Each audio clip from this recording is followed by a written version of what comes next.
دیکھو کتنا خوبصورت رب کا مہمان آ گیا، دیکھو کتنی شان والا ماہ رمضان آ گیا۔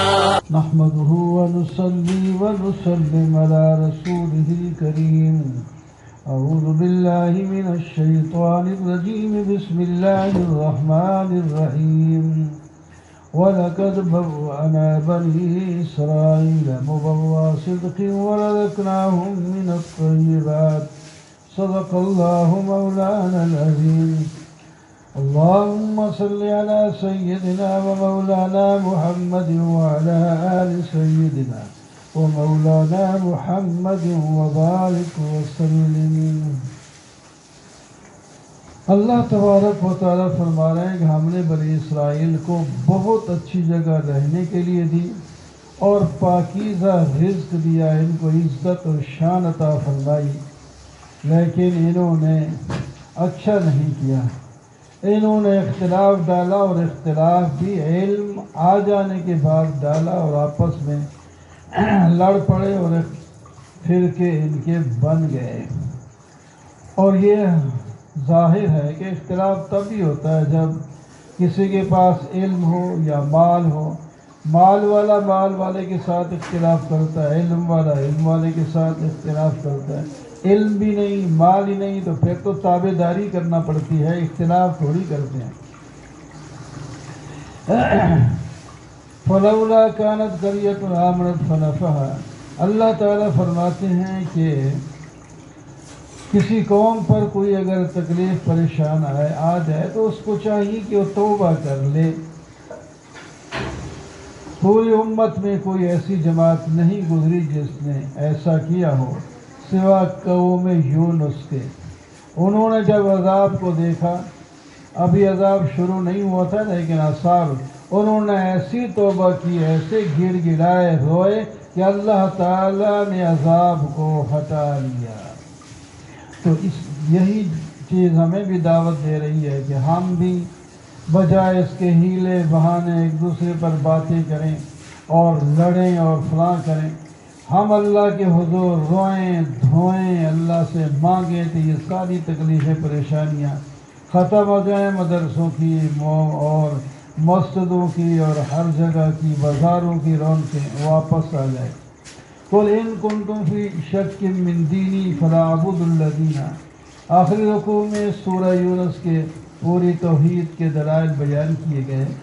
فرمایا تمہیں میرے دین میں شک ہو تو سن لو کان کھول کے، میں غیر اللہ کی عبادت نہیں کرتا جن کو تم پکارتے ہو، میں تو اللہ ہی کی عبادت کرتا ہوں جس نے زندہ بھی کیا اور موت بھی دے گا، اور مجھے حکم دیا گیا کہ میں بالکل اسی کی طرف اپنے آپ کے رخ کو رکھوں اور اللہ کے سوا کسی کو ایسے کو نہ بلاؤں جو نفع نقصان کا مالک نہ ہو۔ اللہ ہی وہ ذات ہے جس کو تکلیف دے تو کوئی ہٹا نہیں سکتا، جس کو اللہ خیر پہنچائے تو کوئی روک نہیں سکتا۔ الف لام را کتاب احکمت آیات ثم فصلت، سورہ ہود شروع ہوتی ہے جس میں پہلے سب سے کتاب اللہ کے فضائل بیان کیے گئے تاکہ کتاب کے ساتھ جڑ جائیں اور آخرت اور دنیا دونوں بنا لیں۔ اس کتاب کا پہلا حکم یہ ہے کہ اللہ تعبدوا الا اللہ اننی لکم منہ نذیر و بشیر، اللہ کے سوا کسی کی عبادت نہ کرو، اور نبی کی حیثیت نذیر اور بشیر ہونے کی ہے۔ گنہگاروں کو چاہیے کہ اپنے رب سے توبہ کریں، مغفرت کریں، مانگیں، اللہ تعالیٰ ان کو متاع حسنہ عطا فرما دے گا، اور جتنی زندگی اس کی لکھی گئی ہے آسانی کے ساتھ وہ اس کو پورا کر سکیں گے، اور جتنا کوئی نیکیاں کرے گا اللہ تعالیٰ اس کو بڑھ کر ثواب دے گا۔ ہر جانور، انسان ہو، جن ہو، چرند ہو، پرند ہو، سب کی روزی اللہ تعالیٰ فرماتے ہیں ہمارے ہاتھ میں، ہم ہی سب کو روزی دیتے ہیں۔ آسمان زمین کو بھی اللہ ہی نے پیدا کیا ہے۔ وَلَئِنْ أَذَقْنَا الْإِنسَانَ، اللہ تعالیٰ شکوہ کرتے ہیں انسان کو جب ہم اپنی رحمت سے نوازتے ہیں اور اس کے بعد وہ رحمت اگر ہٹا لیں کوئی نعمت تو پھر یہ نا امید اور مایوس ہو جاتا ہے۔ اگر تکلیف کے بعد ہم اس کو کوئی نعمت عطا فرما دیں تو پھر کہتا ہے کہ یہ دنیا کا چکر ہے، چلتا رہتا ہے، کل تکلیف تھی آج فائدہ ہو گیا، اللہ کی طرف پھر بھی نہیں ہوتے۔ ہاں جو صبر کرنے والے، عمل کرنے والے ہیں وہ اللہ کی طرف متوجہ ہوتے ہیں، ان کے گناہوں کو بھی معاف کر دیا جاتا ہے۔ دین کا مسئلہ بیان کرنے میں تنگ دلی نہیں ہونی چاہیے۔ اللہ کا حکم جس طرح نازل ہوا ہے اس کو کھلے بندو پہنچا دینا ضروری ہے۔ مثل الفریقین کالاعمی والاصم والبصیر والسمیع، اللہ تعالیٰ نے مومن اور کافر کی مثال دی، فرمایا کافر ایسے ہے جیسا کہ اندھا ہو اور بہرا ہو، اور مومن ایسے ہے جیسا کہ دیکھنے والا ہو اور سننے والا ہو۔ یہ دونوں جب برابر نہیں ہو سکتے تو مومن اور کافر دونوں برابر نہیں ہو سکتے۔ آگے واقعات کا سلسلہ شروع کر دیا۔ حضرت نوح علیہ السلام آئے تو انہوں نے اپنی قوم کو جو پہلی دعوت دی، اللہ تعبدوا الا اللہ، اللہ کی عبادت کرو۔ قوم نے اوپر سوال اٹھائے، آپ تو انسان ہیں، آپ کی اتباع کرنے والے غریب لوگ ہیں، آپ کو کوئی فضیلت نہیں، مال دولت نہیں ہے، تو جھوٹ ہی آپ نعوذ باللہ بول رہے ہیں۔ آپ نے فرمایا میں کیوں جھوٹ بول رہا ہوں، میں تو اللہ کا نبی ہوں، اللہ کی باتیں تمہیں سمجھا رہا ہوں اور بالکل قانون و رسول کے مطابق ہیں۔ آخر کار قوم نے کہا یا نوح قد جادلتنا فاکثرت جدالنا، بہت کچھ جھگڑا کر لیا ہے، اب جس عذاب سے ڈراتا ہے اس کو لے آ۔ فرمایا یہ بھی تمہیں غلط فہمی ہے کہ نبی عذاب لاتا ہے یا ٹالتا ہے، عذاب لانا اور ٹالنا یہ تو اللہ تعالیٰ کی مرضی پر ہے، میں عذاب کو ٹال بھی نہیں سکتا، لا بھی نہیں سکتا۔ نوح علیہ السلام کو حکم دیا گیا کہ چاہے اب بہت عمر ہو گئی ہے آپ کی، 950 سال تبلیغ کرتے، آپ سن لیں جو ایمان لا چکے ہیں وہ لا چکے ہیں، اب ان کے بعد باقی کسی نے ایمان نہیں لانا، لہٰذا آپ کشتی تیار کر لیں اور اس کے اندر آپ سوار ہو جانا اور ایمان والوں کو بھی سوار کر لینا اور باقی قوم کو ہم تباہ کر دیں گے۔ بیٹا ایک ایمان نہیں لایا تھا، اس کے لیے کوشش کی لیکن اس نے کہا مجھے تو پہاڑ بچا لیں گے۔ فرمایا لا عاصم اليوم، آج اللہ کے عذاب سے کوئی نہیں بچا سکے گا۔ اللہ تعالیٰ سے بھی درخواست کی یا اللہ یہ میرا بیٹا ہے، فرمایا اس کے عمل عقیدت آپ کے ساتھ نہیں ملتا، لہذا اس کا تعلق آپ کے نسل سے، آپ کے تعلق سے کاٹ دیا گیا ہے اور آئندہ اس قسم کے سوال بھی نہ کرنا۔ اس کے بعد قوم ہود کا آگے بیان ہے، اللہ کے پیغمبر ہے ہود بھی، انہوں نے بھی وہی بات کی، اعبدوا اللہ ما لکم من الہ غیر، میں تم سے کوئی مزدوری، کوئی مال دولت نہیں مانگتا، میں تمہارے بھلے کی بات کرتا ہوں، اللہ کے ساتھ تعلق جوڑو۔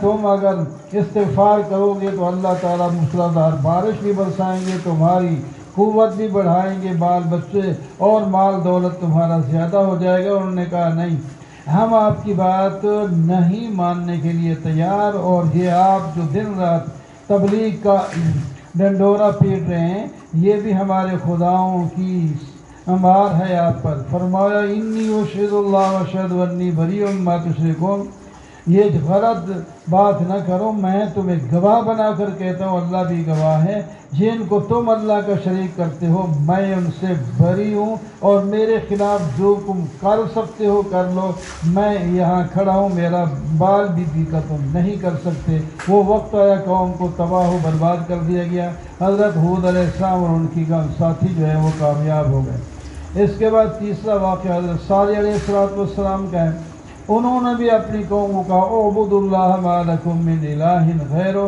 اللہ نے تمہیں مٹی سے پیدا کیا اور مٹی سے تمہاری خوراک رکھی ہے اور غلطیاں تم آباد بھی تم اسی میں ہو، تو استغفار مانگ لو تو اللہ تعالیٰ تمہیں معاف بھی کر دیں گے۔ صالح ہمیں تو بہت امید تھی لیکن آپ تو کوئی دوسرے راستے پر چل پڑے، ہم اپنے باپ دادے کا راستہ نہیں چھوڑ سکتے، ہمیں آپ کوئی ایسا معجزہ دکھا دیں۔ تو اونٹنی دکھائی پتھر سے انہی کے مطالبے پر، پھر بھی انہوں نے نہ مانا، اس اونٹنی کے پاؤں کاٹ دیے اور خدا تعالیٰ کا عذاب آ گیا۔ وَلَقَدْ أَرْسَلْنَا مُوسَىٰ وَلَقَدْ جَاءَ رُسُلُنَا إِبْرَاهِيمَ بِالْبُشْرَىٰ، حضرت ابراہیم علیہ السلام کے پاس فرشتے آئے اور بیٹے کی خوشخبری دی۔ پہلے حضرت ابراہیم علیہ السلام کو پتہ ہی نہ چل سکا کیونکہ انسانی شکل میں تھے کہ یہ فرشتے کھانا نہیں کھاتے۔ آئے اور ان کو بٹھایا اور فوراً ایک بچڑا تل کر ذبح کر کے تل کے بھون کر پیش کر دیا۔ جب دیکھا وہ کھاتے نہیں ہیں، پریشان ہوئے کہ یہ کیوں ہیں، کوئی مہمان ہے کھاتے نہیں۔ انہوں نے کہا ہم کھاتے اس واسطے نہیں ہے کہ ہم فرشتے ہیں اور آپ کو بیٹے اور پوتے کی خوشخبری دینے کے لیے آئے ہیں، اور ہمارا بڑا کام جو ہے آگے قوم لوط کو تباہ کرنا ہے۔ وہاں تو قوم حضرت لوط علیہ السلام بھی ہیں، فرمایا اس کے بارے میں اللہ تعالیٰ نے فرما دیا کہ ان کو الگ کر دینا ہے، باقی جو قوم ہے اس پر عذاب آئے گا۔ اور اس طرح عذاب آیا کہ ان پر پتھروں کی بارش برسائی گئی اور ان کی بستی کو اٹھا کر الٹا پٹخ دیا گیا اور تباہ و برباد ہو گئے۔ آگے قوم شعیب علیہ السلام کا بیان ہے، انہوں نے بھی اپنی قوم کو فرمایا اللہ ہی کی عبادت کرو اور بد اخلاقیاں جو کرتے ہو، کم تولتے ہو، کم ناپتے ہو، اس سے بھی بعد آ جاؤ، اچھے بھلے کھاتے پیتے لوگ ہو، یہ کتنی بری باتیں کرتے ہیں۔ انہوں نے کہا آپ کی نماز آپ کو یہ حکم دیتی ہے کہ ہم اپنے باپ دادے کو چھوڑے اور اپنے مال میں اپنی مرضی کریں؟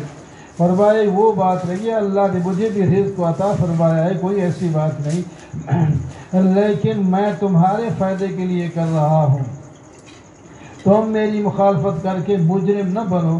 اگر تم نے جرم کیا تو پھر قوم نوح، قوم ہود، قوم صالح کی طرح تمہارے اوپر بھی عذاب آئے گا۔ قوم لوط تو ابھی تباہ ہوئی ہے، ان کا بھی تمہیں پتہ ہونا چاہیے۔ میں یہ تمہیں کہتا ہوں وَاسْتَغْفِرُوا رَبَّكُمْ، اپنے رب سے معافی مانگو، توبہ کرو، تو اللہ تعالیٰ تو بڑے پیار کرنے والے ہیں، رحمت کرنے والے ہیں۔ انہوں نے کہا ہمیں آپ کی باتیں سمجھ نہیں آ رہی۔ فرمایا کیوں نہیں سمجھ آ رہی؟ حضرت شعیب علیہ السلام کو خطیب الانبیاء کا لقب دیا گیا ہے، لیکن جب آدمی جو ہے ماننے کے لیے تیار نہ ہو تو یہی کہتا ہے کہ ہمیں سمجھ نہیں آئی۔ اس کے بعد یہ قوم بھی تباہ کر دی گئی۔ پھر موسیٰ علیہ السلام کا واقعہ اور فرعون کی طرف آئے، اور فرعون جو ہے اپنی قوم کی قیادت کرتا ہوا دنیا میں یہ جہنم کے اوپر جا کر ڈال دے گا، اور ہمیشہ کے لیے ان پر لعنت آ گئی ہے۔ انسان دو قسم ہیں، فمنہم شقی و سعید، کچھ بدبخت ہیں کچھ نیک بخت ہیں۔ جو بدبخت ہیں وہ ہمیشہ کے لیے جہنم میں جائیں گے اور گدھے کی طرح ان کی موٹی پتلی آواز نہ ہو رہے ہوگی اور ہمیشہ وہاں رہیں گے، ان کو کوئی بچا نہیں سکے گا۔ اور جو نیک بخت ہیں وہ جنت میں چلے جائیں گے، اور یہ اللہ تعالیٰ کی عطا ہے جو کبھی ختم نہیں ہوگی۔ موسیٰ علیہ السلام کو جو کتاب دی گئی اس میں انہوں نے اختلاف کیا لوگوں نے، آخر کار تباہی ان کو آئی۔ آخر میں حضرت نبی علیہ السلام کو 4-5 احکام اللہ تعالیٰ نے دے دیے کہ آپ پکے رہیں۔ قومیں بدلتی رہتی ہیں، موافق بھی ہوتے ہیں، مخالفت بھی ہوتے ہیں، جو آپ اور آپ کے ساتھی ہیں ان کو استقامت کرنا چاہیے اور ظالموں کی طرف ذرا برابر بھی جھکنا نہیں چاہیے۔ دن کے صبح و شام میں نماز قائم کرنا چاہیے، اللہ کا ذکر کثرت سے کرنا چاہیے، یہ نیکیاں برائیوں کو دور کر دیتی ہیں، اور تکلیفوں پر صبر کرنا چاہیے۔ اللہ تعالیٰ فرماتے ہیں قوم میں کیوں صاحب علم ایسے کیوں نہیں پیدا ہوتے جو لوگوں کو فساد سے جو ہے بچائیں تاکہ اللہ تعالیٰ کے عذاب سے بھی بچ جائیں۔ اللہ تعالیٰ کسی ایسی بستی کو ظلم من ہلاک نہیں کرتے جس کے اہل جو ہیں وہ مصلح ہوں۔ مصلح بن جاؤ تو اللہ کا عذاب بھی نہیں آئے گا۔ سورت کے آخر میں اللہ تعالیٰ نے فرمایا وَلِلَّهِ غَيْبُ السَّمَاوَاتِ وَالْأَرْضِ وَإِلَيْهِ يُرْجَعُ الْأَمْرُ كُلُّهُ۔ پوری سورت کا خلاصہ یہ ہے کہ غیب جاننے والا اللہ ہے، تمام امور بھی اسی کی طرف لوٹتے ہیں، آپ لوگ بھی اسی کی عبادت کریں اور آپ لوگ بھی اسی پر بھروسہ کریں، اللہ تعالیٰ تمہارے کسی کام سے غافل نہیں۔ آگے یوسف علیہ السلام کا واقعہ تفصیل کے ساتھ شروع ہوتا ہے۔ ابتداء میں قرآن پاک کے فضائل عربی زبان میں ہے تاکہ تم آسانی کے ساتھ سمجھو۔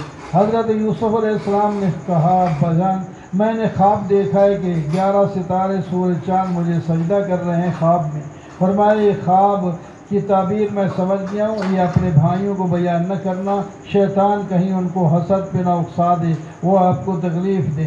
لقد کان فی یوسف، اللہ تعالیٰ فرماتے ہیں یوسف علیہ السلام کے واقعے میں بہترین جو ہے نصیحتیں ہیں سوال پوچھنے والوں کے لیے، معلوم کرنے والوں کے لیے۔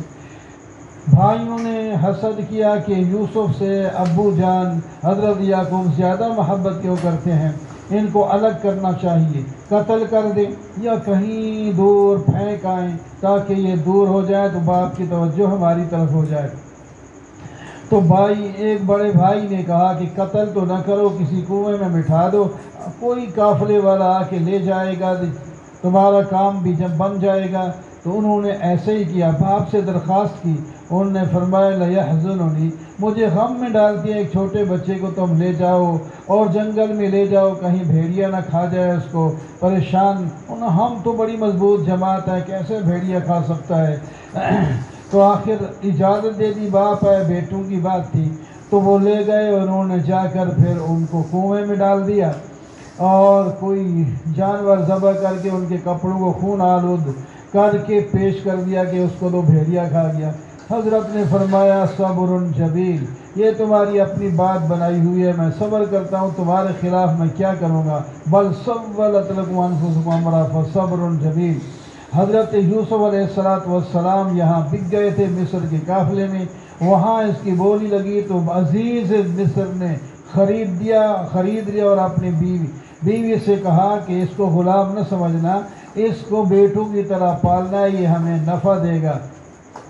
چنانچہ حضرت کنویں سے نکل کر اب شاہی خاندان میں داخل ہو گئے، وہ وہاں بڑھے پلے بڑے ہو گئے تو وہ عورت دل دے بیٹھی، جب یہ جوان ہو گئے، حسن کا چرچا تھا، وہ ویسے مصر میں بھی حسن ہے، تو وہ دل دے بیٹھی، تو فرغلانے کے لیے پوری کوشش کی، آخر کار اس نے ایک بہانہ بنایا، دروازے بند کر کے اس سے کہا حیت لک، میں تیرے لیے ہوں اور میری خواہش پوری کر لے۔ انہوں نے فرمایا معاذ اللہ، میں اللہ کی پناہ میں آتا ہوں، ایسے برے کام میں نہیں کر سکتا۔ تو زلیخا نے کہا سوال نہیں پیدا ہوتا یہ کام آپ کو کرنا، انہوں نے کہا یہ بھی سوال نہیں پیدا ہوتا، میں کبھی بھی ایسا نہیں کروں گا۔ تو دوڑ پڑے، اللہ تعالی نے مدد فرمائی، تو تالے یا کنڈے جو لگے ہوئے تھے وہ ٹوٹتے گئے، وہ یہ باہر نکل آئے۔ تو آگے عزیز مصر بھی کسی کام سے گھر کو واپس آیا تھا، دیکھا تو یہ حال ہے، تو فوراً ہی چالاکی کی، اس عورت نے کہا دیکھو یہ تو تیری عزت پر ہاتھ ڈالنے والا تھا، اس کو کوئی سخت سزا دینی چاہیے۔ ایک گواہ نے بتایا کہ قصور کس کا ہے، قمیص آگے سے پھٹی ہے تو پھر یوسف کا قصور ہے، اگر پیچھے سے پھٹی ہے تو پھر زلیخا کا قصور ہے۔ قمیص کو دیکھا گیا تو پیچھے سے پھٹی ہوئی تھی، تو عزیز مصر نے حضرت یوسف سے کہا اعرض عن ھذا، درگزر کریں، ہماری عزت پر بٹا لگ جائے گا، آپ خاموش ہو جائیں جو کچھ بھی ہے۔ اور بیوی سے کہا اس سے معافی مانگ لیں، قصور سارا تیرا ہے۔ لیکن بات چھپ نہ سکی، یہ باہر آ گئی تو جو مصر کی عورتیں تھیں انہوں نے بھی ایسا کرنے کو کہنے لگی، دیکھو جی یہ کیسی عورت ہے کہ غلام پر دل دے بیٹھی ہے۔ انہوں نے پھر دعوت کی، زلیخا نے کہا کہ دیکھو میں جس جگہ پھنسی ہوں وہ ساری ویسے پھنس چکی تھی۔ جب حضرت یوسف علیہ السلام وہاں سے گزرے تو ان کے ہاتھوں میں چاقو اور پھل وغیرہ کوئی چیزیں تھیں، بجائے ان کے کاٹنے کی اپنی انگلیاں کاٹ بیٹھی اور کہنے لگی، اور حضرت یوسف علیہ السلام نے ان کسی کی طرف ذرا نظر اٹھا کے بھی نہیں دیکھا۔ تو فلما رأینہ اکبرنہ وقطعن ایدیہن، جب دیکھا تو اس کو بڑا عظیم حسین اور صبر والا سمجھا، اپنے ہاتھ کاٹ بیٹھی گئے اور کہنے لگی یہ تو انسان ہی نہیں ہے، ورنہ ہماری طرف کوئی نظر لڑا کے جاتا۔ اس وقت پھر زلیخا بھی کھل کر بولی کہ اس کے بارے میں تم مجھے ملامت کرتا تھی، اب تم خود دل دے بیٹھی ہو، میں نے اس سے کہا تھا لیکن اس نے میری بات نہیں مانی، اب بھی یہ مان جائے تو ٹھیک ہے ورنہ اس کو سزا ہو جائے گی۔ تو مصر والوں نے عزیز مصر کے ساتھ سر جوڑ لیا کہ کیا کریں۔ کیا کہہ رہے ہیں؟ تو آخر انہوں نے کہا چلو اس کو ابھی قید میں بھیج دیں، ہماری بےزتی ہو رہی ہے، نہ یہ ان کو دیکھیں گی نہ فریب میں آئیں گی۔ تو حضرت یوسف علیہ السلام قید خانے میں چلے گئے، وہاں دین کا کام کیا۔ 2 قیدی اور تھے، انہوں نے خواب کی تعبیر پوچھی، انہوں نے خواب کی تعبیر بتا دی اور اس سے پہلے مسئلہ توحید بتایا۔ فرمایا ما کان لنا ان نشرک باللہ من شیء ارباب متفرقون خیر ام اللہ الواحد القہار۔ بتاؤ بہت سے خدا ہوں کچھ بھی نہ کر سکیں، وہ بہتر ہے کہ ایک واحد اور یکتا ہو جو سارے کام کر دے۔ ما تعبدون من دون الا اسماء سمیتم، جن کی تم عبادت کرتے ہو صرف نام ہی نام ہے، اور باپ دادے تمہارے جن کی بات کرتے ہیں کوئی دلیل نہیں ہے۔ ان الحکم الا للہ، حکم تو اللہ ہی کے پاس ہے، اللہ کے سوا کوئی معبود نہیں ہے۔ بعد میں خواب کی تعبیر بتائی کہ دیکھو جس نے جو کیا ہے شراب نچوڑ رہا تھا وہ بحال ہو جائے گا اور اس کی رہائی ہو جائے گی، اور جو روٹیاں سر پہ رکھ کے جا رہا تھا اس کو پھانسی لگ جائے گی۔ اور جب اس کو کہا جس کی رہائی ہونی تھی کہ بادشاہ کے پاس یہ مسئلہ یعنی جو توحید کا میں نے تمہیں سمجھایا ہے یہ وہاں بات کر دینا۔ بات آئی گئی ہوگی، وہ چلا گیا۔ بادشاہ کو خود خواب آئی، اس نے دیکھا کہ چند گائیں کمزور ہیں اور چند موٹی تازیاں ہیں، وہ جو موٹی تازیاں ان کو کمزور کھا رہی ہیں، اور اسی طرح کوئی خشک کھیتی ہے اور کچھ جو ہے تازہ کھیتی ہے۔ تو اس کی تعبیر پوچھی تو انہوں نے کہا یہ تو پراگندہ خواب ہے۔ تو اس نے جو قید خانے سے آیا تھا اس نے کہا مجھے اجازت دو میں یوسف سے یہ خواب پوچھ کر تمہیں بتاتا ہوں۔ حضرت یوسف علیہ السلام سے کہا گیا تو انہوں نے کہا میں خواب بھی تعبیر بھی بتاتا ہوں اور تدبیر بھی بتاتا ہوں۔ قال تزرعون 7 سنین دابا، 7 سال کشادگی کے ہوں گے، خوشحالی کے ہوں گے، اس میں جو کچھ مال تمہارا جمع ہو اناج اس کو جمع کر کے رکھنا ہے، جو کھاؤ استعمال کرو، باقی اسی طرح خوشوں میں پڑا رہے۔ اور اس کے بعد 7 سال قحط کے آئیں گے اور اس میں وہ تمہارا کام ہو جائے گا۔ اس کے بعد جو 15واں سال ہوگا پھر دوبارہ اللہ تعالیٰ خوشحالی فرمائیں گے۔ یہ خواب آ کر اس کو تعبیر بتائی تو بادشاہ بڑا متاثر ہوا۔ اس نے کہا کہ اس کو قید خانے سے نکال کے میرے پاس لاؤ۔ جب ان کو لانے کے لیے باہر لانے کے لیے حکم دیا گیا، انہوں نے کہا میں ایسے نہیں آتا، جس الزام میں مجھے قید کیا گیا پہلے اس کی تحقیق کرو۔ جن عورتوں نے مجھ پر الزام لگا اور ہاتھ کاٹے انہوں نے ان کا مقصد کیا تھا؟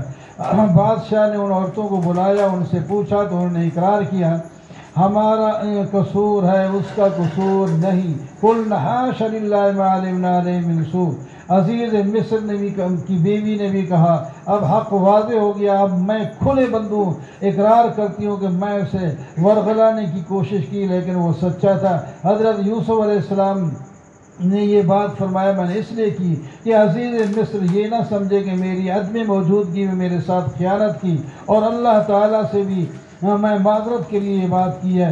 اللہ تعالیٰ کسی خائن کی تدبیر کو کامیاب نہیں ہونے دیتے، لہذا دنیا والے سن لو، حق کا پرچار کرو، حق کے ساتھ لگ جانا، اللہ تبارک و تعالیٰ مشکلات کے بعد آسانیاں پیدا کر دیتے ہیں۔ وَأَقُولُ قَوْلِي هَٰذَا وَالْحَمْدُ لِلَّهِ رَبِّ الْعَالَمِينَ۔